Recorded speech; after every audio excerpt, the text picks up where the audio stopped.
This is Andy Gutierrez from StarWars.com, and you are listening to Coffee with Kenobi with Dan Zehr. This is the podcast you're looking for. This is James Arnold Taylor, and you're listening to Coffee with Kenobi. I have a good feeling about this. Hello, my friends, and welcome to Coffee with Kenobi, show number 552. This is your spoiler-free place for Star Wars community and conversation. I'm your host, Dan Zehr, thrilled to be talking Star Wars with each and every one of you. You can support Coffee with Kenobi by following the show on Twitter, Facebook, Instagram, Pinterest, and TikTok, and subscribing to the YouTube channel. Help spread the word by tweeting that you're listening, share it on Facebook, or invite your friends and family to tune in and share a cup of coffee with us. CWK is a proud member of the Spreaker Prime program. Thank you to the official travel partner of Coffee with Kenobi, MEI and Mouse Fan Travel. If you are interested in a no-cost, no-obligation quote for your next vacation, check out coffeewithkenobi.com/mousefantravel and let them know Coffee with Kenobi and Dan Zehr sent you. Thank you also to members of the CWK Alliance. Find out how you can join the Alliance for as little as $1 a month to get access to exclusive podcasts, videos, and much more at coffeewithkenobi.com/CWK Alliance. On today's show, David W. Collins of Skywalker Sound, and so many other things. I know you know his voice. I know you know his incredible work on The Bad Batch, on Obi-Wan Kenobi, on so many shows that we know and love. He's a gentleman and a scholar, and I can't wait to share the conversation with all of you. So pull up a chair, grab your favorite coffee mug, and let's have some coffee with Kenobi. So who talks first? You talk first? I talk first. Joining us today for a cup of coffee for his first appearance on Coffee with Kenobi, he is a sound designer, a mixer for Star Wars animation and television. He's also a voice actor and the creator of the soundtrack show. Right now you're thinking, oh my gosh, David W. Collins is on Coffee with Kenobi, and you would be right. David, welcome to the show. Thanks so much for having me. I really appreciate it. So glad to be on here and really honored to be invited. Well, it is an honor to have you, bud. I'm glad we, of course, have chatted over the years, but we actually got to meet at Star Wars Celebration over the summer, and I always have a great time not only talking to you, but listening to you. So, gosh, there's so many directions we could go having someone like you on Coffee with Kenobi. But I think let's just jump right into your sort of, because you just celebrated 20 years with Lucasfilm, correct? I did, although it's funny because, well, technically it was 23 years ago that I started on the scoring stage, but I went away for a few years to Sony PlayStation, then a company called Achille Interactive. But even when I was away at that time, I was still, it was all the panels that I did for Comic-Con, all the hosting for Star Wars Celebration, the voiceover jobs, the podcasts, the interviews, all of that stuff. I just never lost touch. And when the sale to Disney happened, my phone started ringing and I started, freelance mixing again and writing, trailer cues, like music cues for Star Wars trailers and things like that. And eventually started back at Skywalker Sound full time in January of 2018. And so technically my start date, yes, is from 1999 when I started as an intern. That was 23 years ago. But I figure between all those other things and all the overtime that I clocked in over the years, I wasn't the only one that celebrated their 20 or 30 or even 40-year anniversary that had some time away where they, took a sabbatical to other places, learned a lot, and then brought it back, I suppose. But yes, it was 20 years plus since I started with the company, right around the time of the release of The Phantom Menace. Well, was beautiful. So you've got your own, as with all of us, we've got our own little hero's journey, our own little paths that we take on the road to do kind of what fuels our passion. And I'll never forget, even though it wasn't that long ago, I just know I'm not going to forget this. You, of course, besides all of your talented things that you're doing with Lucasfilm, you have a podcast. We'll just start with the podcast, the soundtrack show. You and I talked about this briefly because during my day job, I'm a high school English teacher. I teach seniors literature and writing. And of course, what do we talk about? We talk about mythology. We talk about analysis. On the soundtrack show, you do very much the same thing, but from a much, much different medium. Let's talk about the power of analysis and how it enhances these stories we know and love so well. Sure. Yeah. The soundtrack show is not just a show for musicians. It's for everybody or anybody who enjoys movies like Star Wars or Ghostbusters or Jurassic Park, E.T., Raiders of the Lost Ark, Lord of the Rings, Back to the Future, you name it. And what I do is I go through the actual music that the composers write for these things. Let's say, for example, Star Wars, and I talk about how the themes are kind of working on our subconscious minds and the storytelling that the music is doing, whether you're a musician or not. And I really do cater it to people who are just fans and not particularly musicians. Although if you are, you get a lot out of it as well. But I try and break it down very much like I would if I was a high school music teacher or music appreciation professor at a college or something like that, just to kind of enhance people's enjoyment of the stuff that they already love and just have sort of a deeper angle on something. So I talk a lot about how melodies actually tell stories and how music is a language. It's one that we all understand when it's spoken to us because it works in our subconscious mind. We hear music no matter where we go in our daily lives, but it's not a language that we all, readily speak but we understand it, like I said, when it's spoken to us. So I try and break it down in a way that we can talk about it, and I use examples from the movies and things like that. And it leads to some really, I think, surprising revelations for listeners, and that's the stuff that I get excited about. And that's the stuff that I just can't wait to share. And so that was kind of what started the podcast. I mean, it all started with Star Wars Oxygen, which I did a few years ago. And really loved doing that show. And my desire to branch out kind of met with this offer to go with How Stuff Works, which then turned into iHeartRadio, to do a broader show.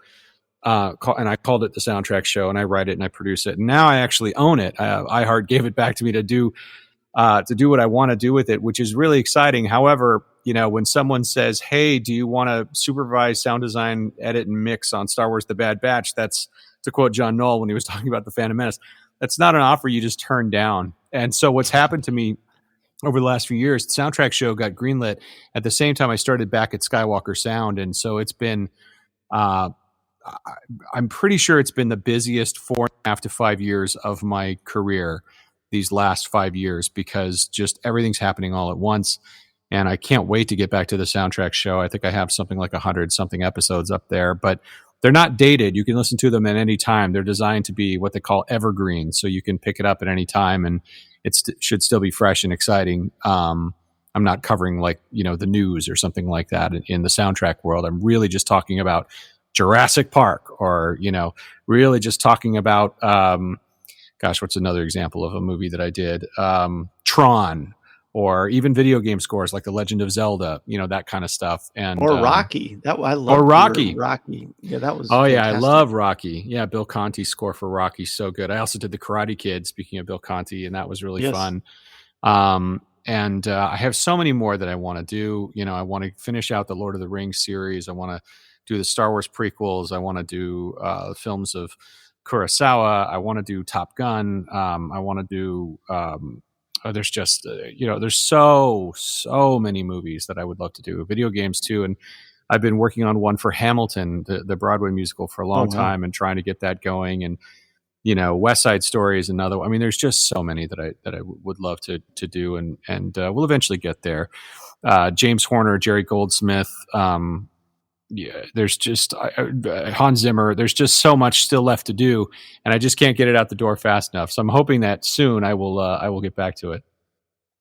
I look forward to when you look at Chris Nolan's Batman Begins, because I think there's just a beautiful little mix there of orchestral, and you've got that, and the Dark Knight. The Dark Knight as well. I love the Dark Knight. I do too. That you actually added Jaws to me. I think there are a lot of films that are wonderful. My favorite film is Raiders of the Lost Ark, like many people of our generation. Yeah. But I think a perfect film is Jaws. Now, your episodes on Jaws changed the way I looked at Jaws, and I'm so grateful for that. It really came to life for me. It's absolutely true. And then the part where they show like the scenes of everyone flocking to the beach, and you can hear very, very gently underneath everything is the Jaws theme, almost like Jaws is salivating. Oh, look, here comes the buffet. You said it much more eloquently than I did, but I really, really appreciate that. Yeah, the thing that blew my mind about Jaws was actually a concept that an author named Emilio Audicino uh, kind of got me hip to, which is this idea of, and now I use this phrase all the time when I'm doing sound editing and design, and we're talking about mixes for whatever we're working on with directors, which is this idea of spatial perceptive function. As you start getting into film theory and real nerdy film school stuff, it sounds intimidating. It's really not, but it's the way that edits and camera angles kind of tell you where stuff is in relation to other stuff. So you really kind of understand like where the victims are versus where the shark is, versus where the shark is. And the music is doing all of that work in that movie for the most part. The movie's like 2 hours long. There's like something like just a few minutes of actual shark footage in the whole thing. The rest of it, the mechanical shark, but the rest of it is all music or barrels or music and barrels. The music is doing all of that work to tell you, if it's far away, Aliens does the same thing, by the way, really brilliantly with sound effects. They do it, in that sequence when the aliens are getting closer and they've got that device that tells them that they're getting closer and closer and closer to them. It's the same concept, this idea but that's an actual in-world concept. Here, John Williams is telling you exactly where the shark is in relation to into its victims. And that's what makes it terrifying. All it is just a first-person scuba diver camera going through the water, but a second you add jump, jump, jump, jump, jump, jump, jump. It's terrifying, and that's the kind of stuff we talk about is like, oh, watch how they piece the sequence together. Look at the artistry behind what it is that Spielberg and Williams crafted together, and that's kind of where the show lives. And see, as you mentioned this at the top of the show, but as an educator myself, I really appreciate how you explain it because, I study literature. I can translate Hamlet. I can do all these things. If you hand me my taxes, I can't figure that out at all. We all have our gifts in different areas. And what your gift is that when you were talking about this, you very much are educating people, whether they are huge fans of music and understand music and how it works. It's almost kind of its own math in its own way, I suppose. Yeah. Or for people who just like when something sounds and how it makes them feel. What I tell my students is that, because, you and I talked about this at Celebration. Sometimes people say, well, how do you know that it means that? And I say, well, here's how we're going to decide this. Because sometimes people, at least from my field, say, well, you can just make anything work because you can't really prove it. And I said, well, we actually can have a really good idea of what these things mean and maybe what the director or the author or the creator is trying to convey. And that is the evidence, the textual evidence or the orchestral evidence itself. That is where you can do a lot of critical thinking and really make this stuff come to life even more. Yeah, there's always the danger of any sort of literary criticism of making connections that aren't there. That is always something that we talk about. But the fact of the matter is that and it's funny that you mentioned this. This is a really interesting subject to me. It's endlessly fascinating. But there of the thousands of books on literary criticism or music criticism, this is always an issue. What was the composer thinking? What was the intent? And there is actually a difference between the intent and the effect on the audience. And one of the things about my show that I try and hold on to is, my own personal experience working in post-production and working with composers and directors, especially not just in, the video games business, but, working at Skywalker over the last 5 years has done nothing but kind of solidify in my mind a lot of the things that I've said on the show because I watch it happen.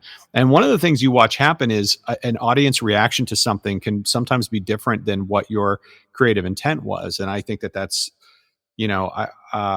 part of that is because, as artists, we have a subconscious artistic life as well as a conscious one, and as human beings, we have the ability to lie to ourselves or kid ourselves or not even understand where some of our own influences come from when we put them up on the screen, or we write them down on the page. If you're a writer or an artist, but an audience will pick up on it immediately and they'll tell you, a great example is, if it's verifiable by a large number of people, if people can listen to something and say, oh yeah, that clearly sounds like this, then it has merit regardless of the composer's intent. I'll give you a great example. The end of The Phantom Menace, you have this piece called Augie's Great Municipal Band, and it's like da da dum da da dum da da da da dum. Right? That has the same rhythmic shape and the same intervallic shape in terms of the shape of the melody as the Emperor's theme. Da dee da dee da da da dee da dee dum. Right? The Phantom Menace, indeed. There you've got Palpatine. You're celebrating his victory. He's now the Chancellor. You've now granted him full power, and Naboo has been liberated, et cetera, et cetera. Some people argue, well, that's not what John Williams meant to do. They bring up, the temp music of Philip Glass, and which was used there by this, this film called Koyaanisqatsi. No, Powakatsi was the one, which is a score by Philip Glass. And they'll say, well, no, it's really based on this, which is very similar. And I think to myself, well, yeah, but why did George Lucas choose that? And why did John Williams choose to use a melody that's that similar? Why is it in the same wheelhouse as the Emperor when the whole thing is called the Phantom Menace? Why can I point this out? And 2,000 people in a crowd will gasp because they hear it too, and we all hear it. So in a certain way, it almost doesn't, it's not that it doesn't matter, but it's only one piece of the puzzle. If John Williams sat there and went, yes, I know, I'm going to secretly hide the Emperor's theme as an Easter egg here. And it's like, maybe he did. And I think he's done that a lot in Star Wars. There certainly are examples that are clearly intentional where he laced in, Easter eggs of other themes within themes. This example seems to be debated because there's no clear interview of it. There's no clear connective tissue, although I would argue there is, because you hear the Emperor's theme a million times in that. But sorry, this is just one case example of what you're talking about with literary criticism or music criticism. You can find these connections, and to quote this professor named Dr. Robert Greenberg, it's like, if it is identifiable, it has merit regardless of creative intent. Again, because the music lives on long past all of the art that we do. What you put up on the screen is a collection of so many different creative minds, and to quote John Williams himself when he was talking about the power of music, there's two sides to music, just like there's two sides to writing. There's the musicians or the composers, but music is only music when it is heard by an audience. Literature is only literature when it is read by the reader.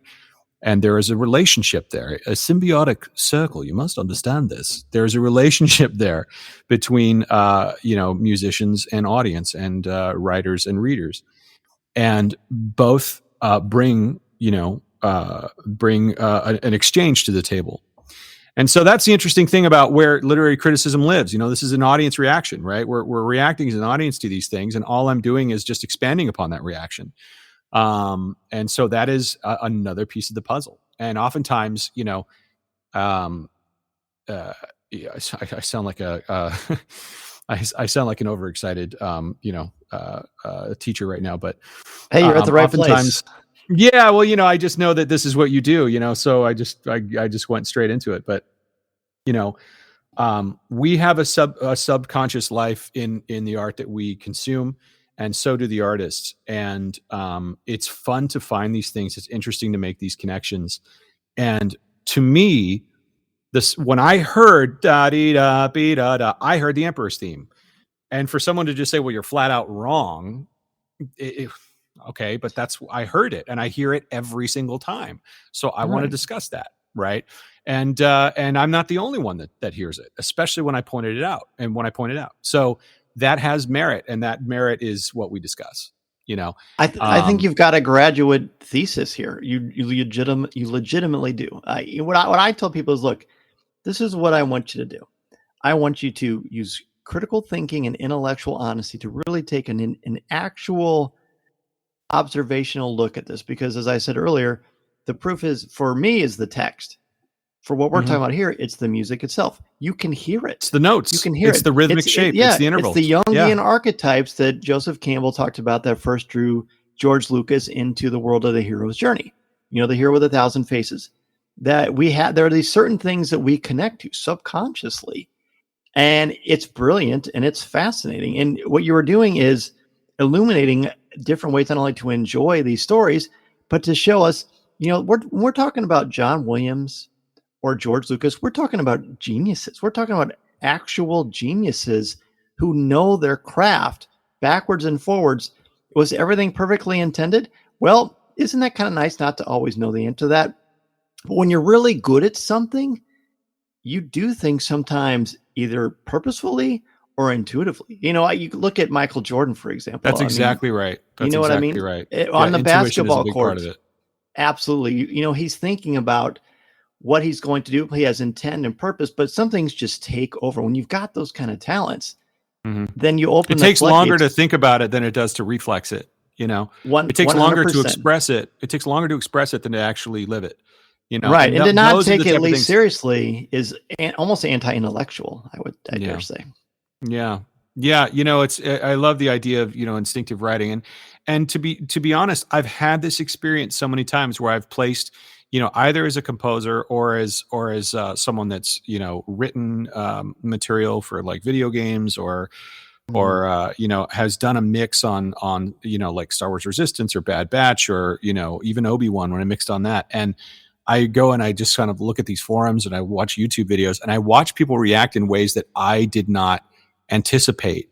But then once they do, I go, oh, of course. No, that is. And then you start seeing it multiple times and you go, oh, isn't that interesting? So I didn't even pick up on that when I was putting that sound in there or whatever it is. And you actually watch people react to something that you didn't even think about that you did. I've had that happen to me. So I know that happens with writers and artists and creators, that people interpret their work, sometimes differently than how it was intended. And you can't invalidate that, especially if multiple, it's not just a one-off, like, a lot of people see it, I remember when we did The Force Unleashed, this video game, from 2008, Star Wars: The Force Unleashed.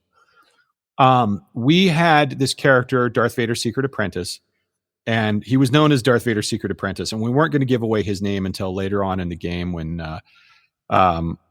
we said his name, although his name ended up changing in the novel. It doesn't matter. But when we got into the first level of gameplay, the code name for him, kind of like this is Echo 1 to Echo 7 or whatever.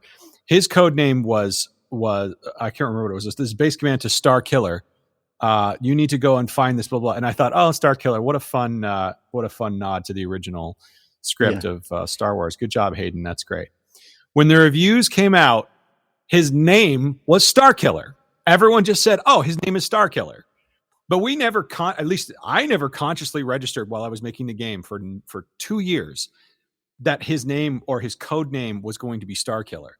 But because the character Juno said that to him in the communications as he landed on each planet, his name became Star Killer. And that's what the press called him. That's what fans called him. And now that is what he is called, and that to me was like a powerful lesson of like, oh, well, in the absence of information, guess what? The entire world will fill in the blanks, that is exactly what happened there. Now, and then I said this to Hayden Blackman, and Hayden was like, well, no, I always kind of knew he was called Star Killer. I'm like, but you never presented that in any of the story meetings. And we never talked about it. We talked about whether or not his name was Galen Merrick or Jacob Nyan, or we had all these different names. And then George Lucas came in and said, maybe you should call him this or that. And we never really got it out there until the novelization, and we just called him Star Killer as a code name. He's like, well, yeah, but no, he's kind of Star Killer. And I just thought, oh man, well, the team was surprised. So, or at least I was surprised, so sometimes when you're working on something and you're so close to something, you're not always going to see and or hear everything that you're putting into a piece of work.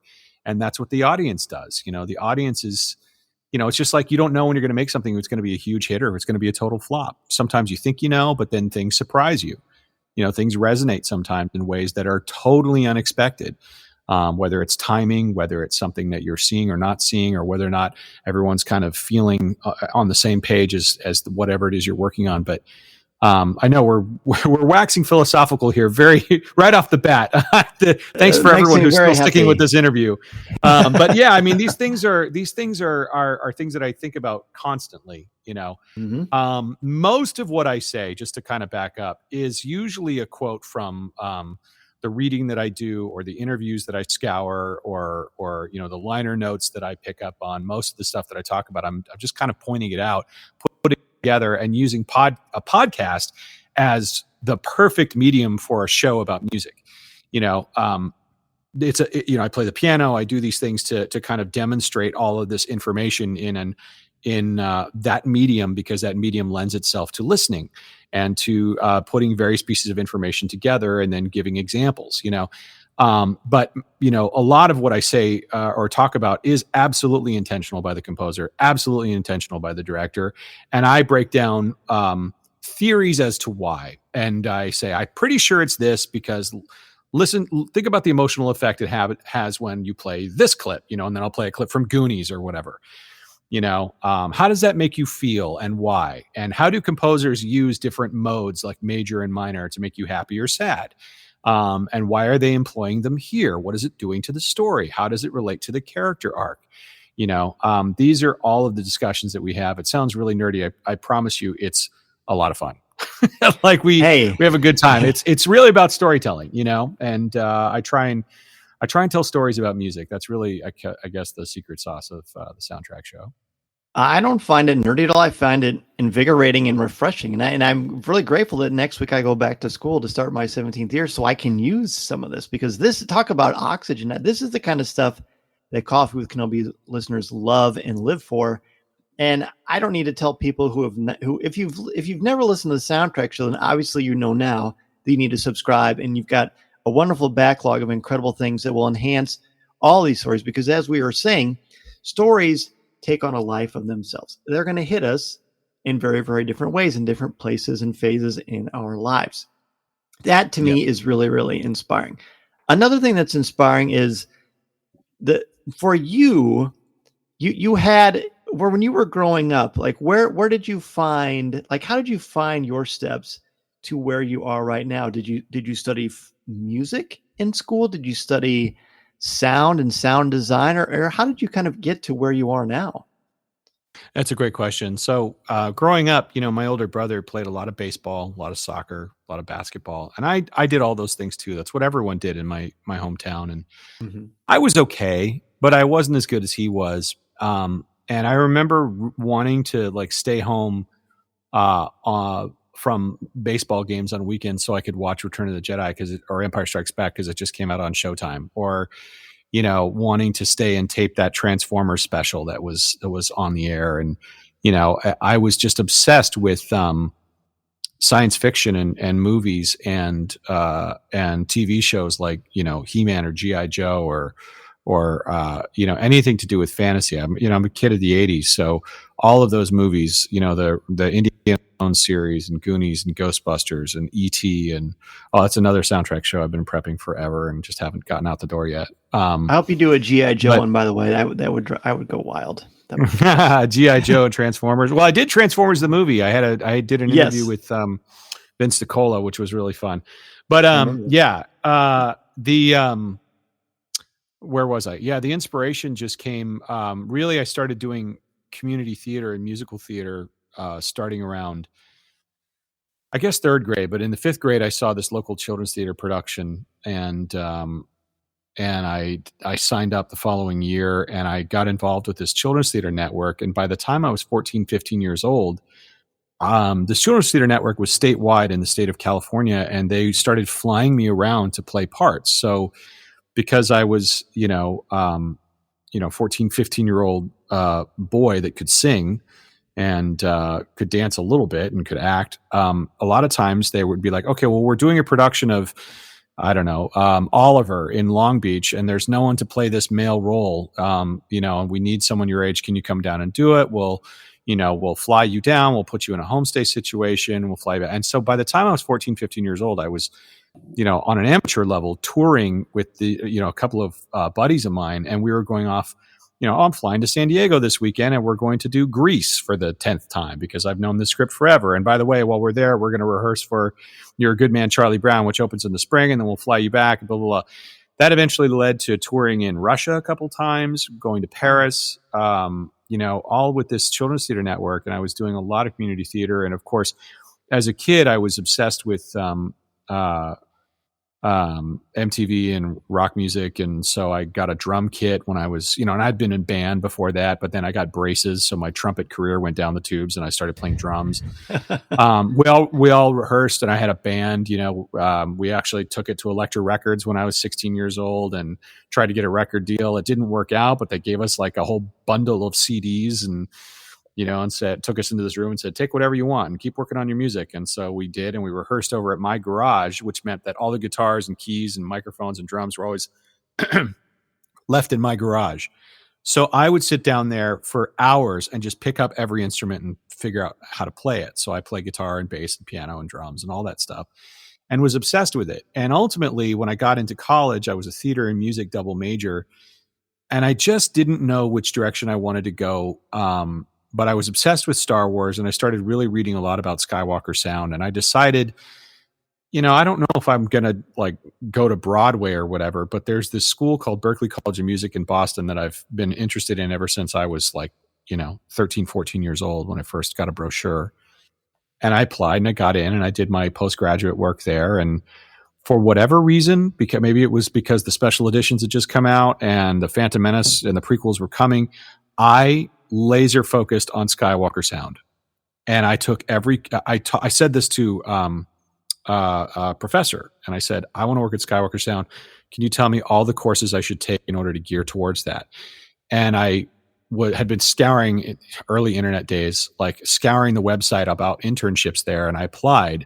But it was so early internet that applying was, here's the address, go send all this stuff in the mail, because the internet was still very young and you weren't like submitting things online. You were just reading about it and then putting it in the mail.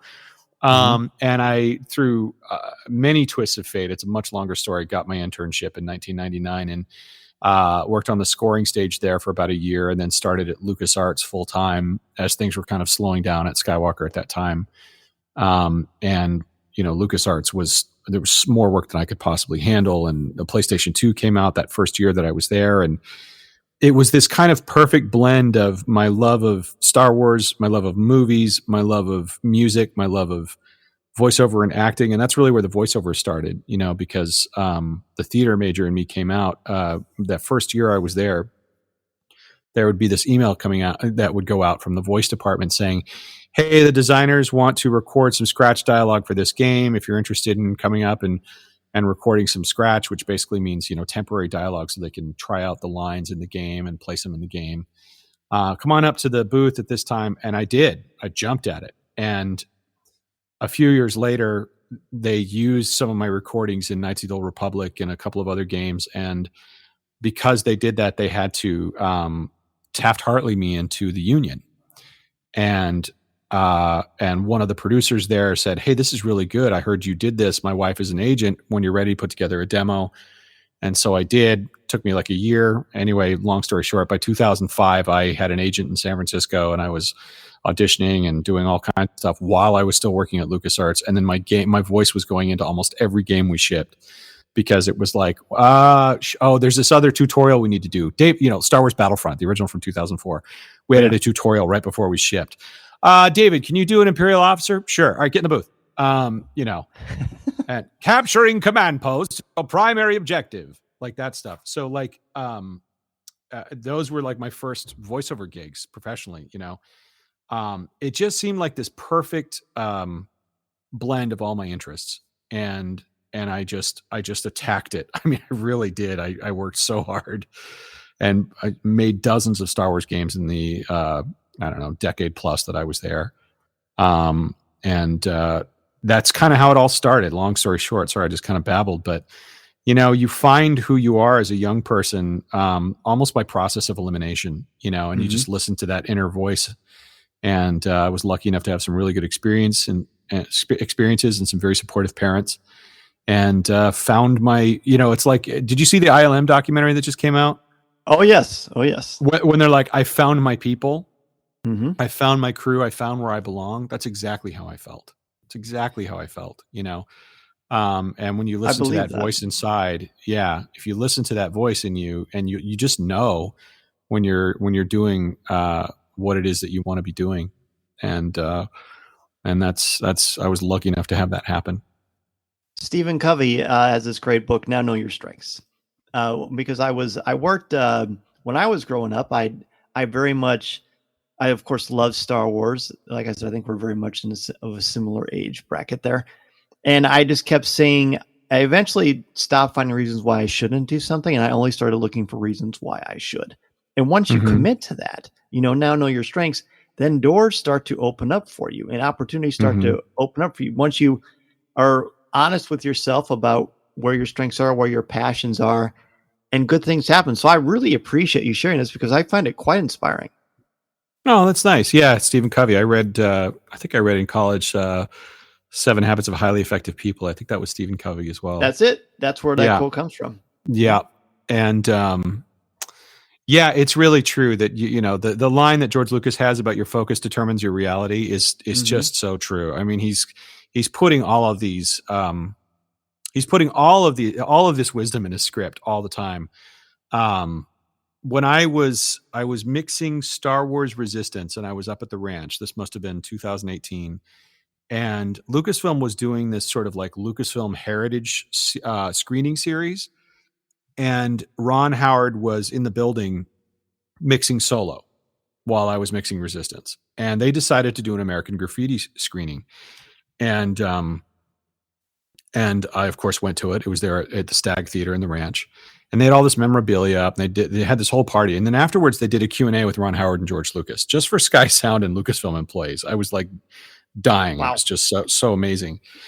And George starts going on about how, the themes in THX and American Graffiti and Star Wars, the original Star Wars, they're all kind of the same. The farm boy trying to leave the farm, the hero's journey, that sort of things. And he talks about Richard Dreyfuss's character for whatever reason. Now that I'm in front of a microphone, I can't remember his name. But he kind of puts a box around himself about not wanting to go off to college. Like he's in a cage of his own design, and he finds reasons all through the evening not to go and leave his town because he's afraid. He's scared. He's scared to basically, take the next step to venture out, to cross the threshold, I guess you'd say it in Joseph Campbell terms. Sure. Refusal of the call. Refusal of the call. Mm-hmm. So that's a lot of what that's about. And I just think, man, this guy is just constantly just dropping all this wisdom on his audience all the time. And for me, Lucasfilm, I follow Lucasfilm the way people follow their favorite baseball team.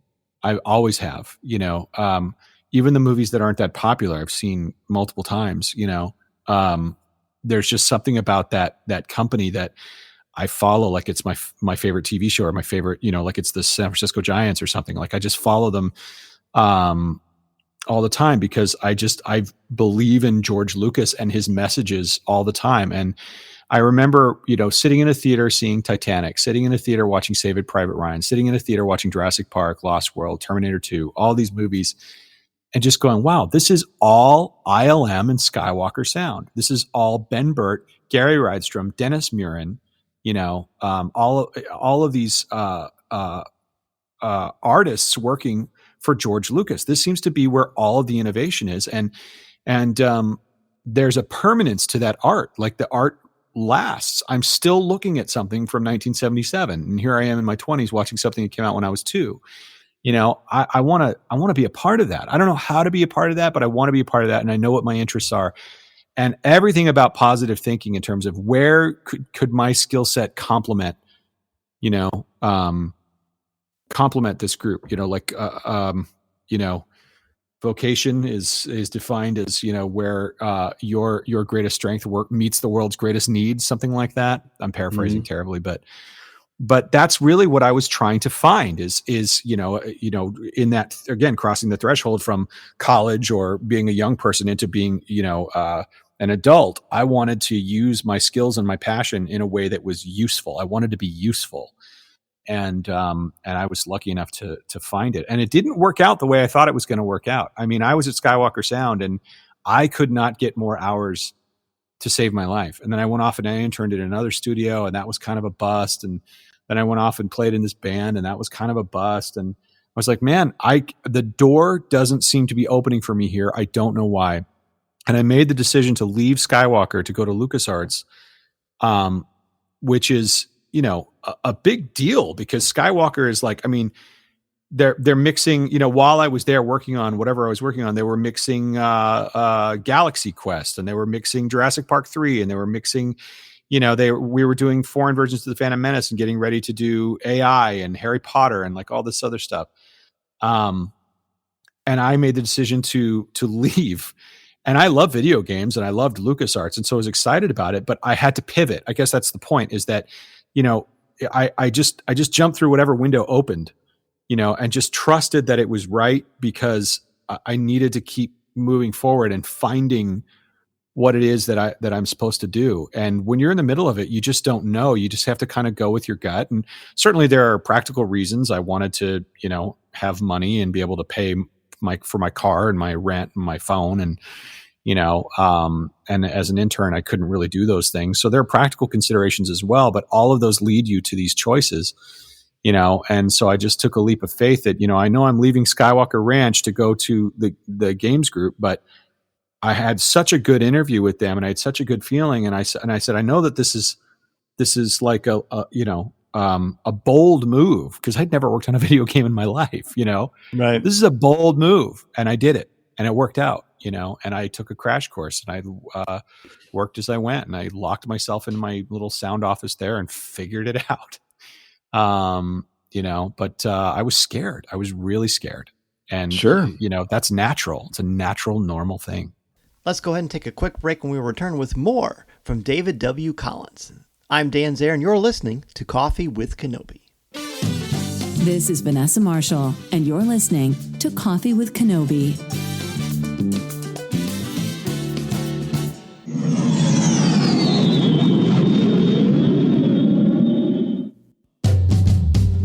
What we're talking about here, whether we're talking about a fiction or we're talking about our lives, the stories matter. I feel like the stories that stick with us the longest, are the ones that have parallels to the real world. Mark Twain, one of my favorite Twain quotes is, "Fiction is obliged to tell the truth." Whereas we're not all a scrawny kid during World War II who takes a super serum and becomes Captain America. We all can certainly relate to people not necessarily believing us or seemingly being in the way of our dreams, or we find ourselves in the way of our own dreams. And then finally, things happen, you start saying yes, and you start getting the right people in your corner, and then things start to blossom for you, which is exactly a great story. You mentioned your passion, your schooling, your friends, your parents, and then you're working in sound and music and things that you love. This is changing gears a little bit, but you're the perfect person to ask this. Every year when I watch the Oscars, I hear sound effects editing and sound mixing. So can you explain to me what the difference is between those two things? Sure. Yeah. So, sound Quite editing, a rough transition, I know. No. Well, let me just say here, I'll help you. I'll help you get there. So, just to wrap up our whole sort of hero's journey conversation and Sure. the paths that we try and take, and this will lead to sound editing and mixing, which is what I'm doing now. When I came back to Skywalker Sound, it wasn't until 2018, almost 20 years from when I interned. That's how long that pivot took. I mean, I had amazing journeys, got to do amazing things and a lot of happy accidents along the way, playing roles in games and movies and getting to host at Star Wars Celebration and working on a ton of Star Wars games and, doing music analysis, podcasting and all kinds of stuff. What an adventure. But the door back to Skywalker didn't happen until 2018, at which point I was married with a child, living in Los Angeles, away from Skywalker Ranch, and it was 19 years after I interned. That's how long that took. So from the outside looking in, it's when you see people doing things, I read a lot of biographies and autobiographies about filmmakers or actors or musicians or whatever, and they all share common struggles that we don't think about because we just see the art that they make. But in order to get those opportunities or to have those things happen, there's so much manifesting that they're doing, in order to get those lucky breaks, and I was 42, 43 when I got to come back to the ranch. And when I started as I was asked to come back to work on a new animated series. That is not a call you deny, even though it meant that I, had to start flying back and forth from LA to San Francisco. And my son was less than a year old. I figured out how to make it work, going back and forth. My wife was very supportive, and I started sound editing and sound mixing on a show called Star Wars Resistance. What sound editing is you're given a scene, and the scene really just has dialogue in it. And, the picture department, if they put together the cut, they've done some temporary music and temporary effects in order to try and get the idea of how it's going to work. But I need to, with a sound effects library, and this is what sound designers do. Designers actually go out and they record and they make sounds to put into something that doesn't exist, like a new creature or a new ship or something. And I need to edit all of those into a scene. So if a scene is a minute long and it takes place in a starport hangar, then I need to cut in the background of what that hangar sounds like. And if a droid rolls by, I'm cutting by the sound of the droid, because in a movie, what was actually done on the day is not really usable, and you don't want to hear it anyway. And half the time there's a director going, okay, now move to the droid, move it to the left, there, and stop, and background, and, so you can't use any of that anyway. In animation, there is no set. There are no footsteps. There's no feet. It's all on a computer. There's, it doesn't exist. So it's completely and utterly silent. There are no sounds. Every hand pat, every handshake, every sound of a squeaky chair inside of a cockpit, every button push, every laser blast, every explosion, every door opening and closing, every creature, every gust of wind is something that I place by hand with sound effects out of a sound effects library or sound effects that I've recorded or designed myself. And I place those into a scene. Well, as you can imagine, that ends up being hundreds of, if not thousands of separate elements. Oh. And that's just effects and music. Then there's dialogue. Then there's what's called Foley. And Foley artists are artists that actually sit in a dark room, put on different pairs of shoes. You'll have a different pair of shoes for Hera versus a different pair of shoes for Kanan versus a different pair of shoes for Zeb. And they'll walk footsteps, mic'd up surfaces in a dark room. They'll walk footsteps on every different surface for every different character. And then they'll do things like props, the sound of them, picking up a blaster and cocking it or something like that. And they walk all of those per episode, edit it, and give it to me. Then I get all of Kevin Kiner's music or Joseph Tavera's music, depending on what the show is. Natalie Holt's music for Obi-Wan. John Williams, which I'll get to in a second when I mix that episode of Obi-Wan. And you get all of those elements, and now you need to present them together in a cohesive way. If you're in a big space, you want it to reverberate like a big space. If you're outdoors, you want it to slap and echo like it's outdoors. If the shot goes from, right in front of the camera to suddenly someone's walking far away, you're going to turn those down. You're going to filter out the high end so it sounds kind of muffled, and you're going to turn up the reverb because it sounds far away. And then when they come back into the next shot, they're over here, if there's a ship pass by, you're going to what's called pan, which is position the ship passing by from left to right or backward and forward. And you're going to move those sounds through space in surround sound. And then you're going to manage all the levels, and you're going to kind of add that last level of polish and excitement and make some real creative choices about whether or not the music's going to take over, whether or not the sound effects are going to take over, whether or not it's going to be, ducked under dialogue, or whether or not it's okay if you don't hear that dialogue because you really want that explosion to be loud. That's mixing. And there is, speaking of, symbiotic relationships, there is a symbiotic relationship between mixing and editing, because your edit's no good without a great mix, and a mix is no good if you don't have great edits to mix. A lot of people in sound are aware of this confusion, and they want those two awards combined, and just have it be sound, because they're, and for someone like me who on Bad Batch, for example, and even my episode of Obi-Wan that I did the second episode on Dayu. Oh yeah. I edited that episode with my colleague Kevin Bolin, and then I mixed it, and I was still cutting while I was editing. And then the director comes in and they give notes, like Deb Chow is like, oh, it'd be great to get more crowd over here. And it'd be great if you turn that up over there and maybe futz that over there. And then she goes away for a few days, and I keep editing and I keep mixing, So for someone like me coming from animation at Skywalker Sound, you're kind of expected in the pole position on that show to do it all. Take the Foley from here, take the music from here, cut all the sound, take all the dialogue, edit that, put it all together and mix it. You're like a one person show. A great mixer named Bonnie Wild. She was the one that was doing it on Rebels, and she trained me. And it really is like, it is a sink or swim type of situation where you're doing everything. But traditionally there was your mix department, your edit department and all of that. And they were very separate. But, for my money, I think that they're just two sides of the same coin, I should say. That was a long explanation, but that's a great explanation of what it is that I do and how I spend my time at Skywalker. Well, I really appreciate that, because I've wondered that for a long time, and you explained it succinctly and eloquently as you do all things. So I don't know how succinct that was, Dan. I'll be honest. Well, that was pretty. I wouldn't want it dumb, but here's worried. the thing: I don't want it dumbed down. I want to know. I mean, loquacious is fine if it's getting me from point A to point B. And you're making, like all things, you're making us think. You're enlightening us, and you do it. And I'm telling you, as an educator myself, it takes a certain kind of someone to be able to communicate challenging things or things that not everyone instantly takes towards in a certain ways. And I very much appreciate you saying that the way that you did. Thank you. It's very, very true. Well, my goodness, it would be very, very easy to take up more of your time and just hear you talk. So often, sometimes when I talk to people who I hear on podcasts or actors or things like that, I find myself just kind of listening, like I'm listening to a show. But I wasn't actually listening to the soundtrack show. But I very much appreciate your time, David. Love to have you back on Coffee with Kenobi anytime.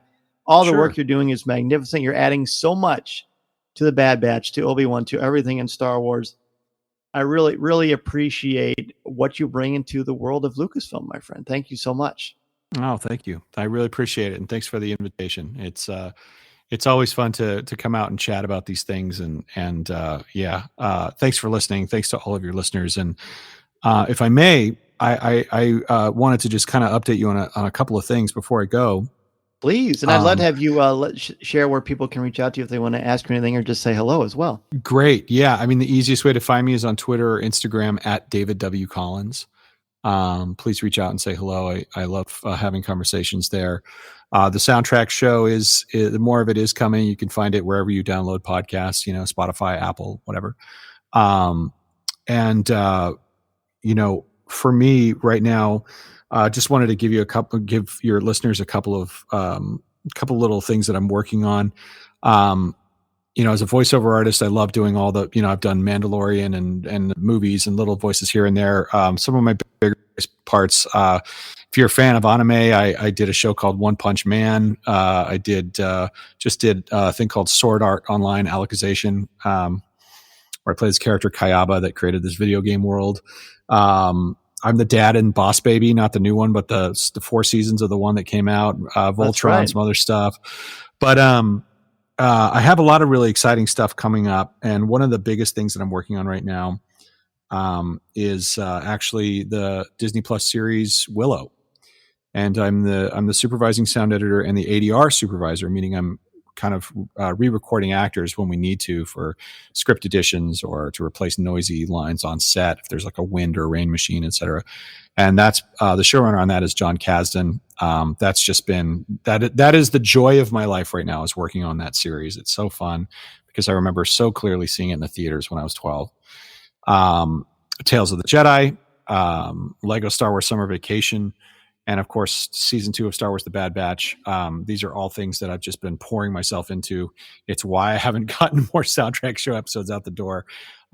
It has been one of the most rewarding times of my life as a sound and voice artist, and I can't wait for everyone to see and hear all these different projects, and can't wait to talk to you maybe sometime in the future about them. Sounds wonderful. Well, David, thank you again so much for being a guest on Coffee with Kenobi. You bet. Thank you so much, Dan. Listening to Coffee with Kenobi, you are, with Dan Zehr, the podcast you're looking for. This is...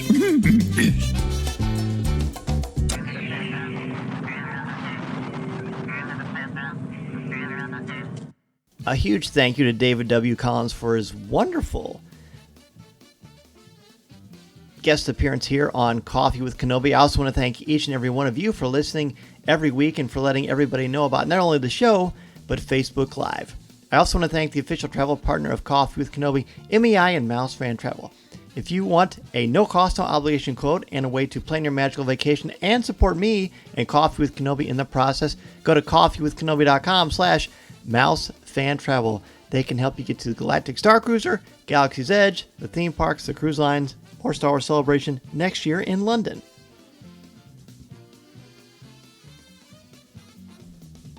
I've worked with them several times, and I can assure you they are the absolute best. Coffee with Kenobi will be live this Monday night at an alternate time just for next week. It's going to be at 6:30, where I will be at Wrigley Field in Chicago, Illinois for Star Wars Night. Every year, Major League Baseball does some really cool promotional things, and there's a Star Wars Night throughout the United States for Major League Baseball parks.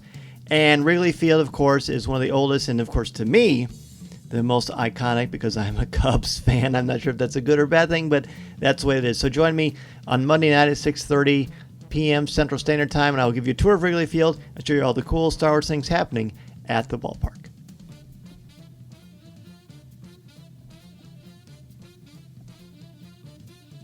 Please join us in the CWK Cafe, which is our Facebook group for Star Wars thoughts, comments, reviews, and opinions in a family-friendly, spoiler and drama-free place at coffeewithkenobi.com/community, or you can just go to Facebook and type in CWK Cafe.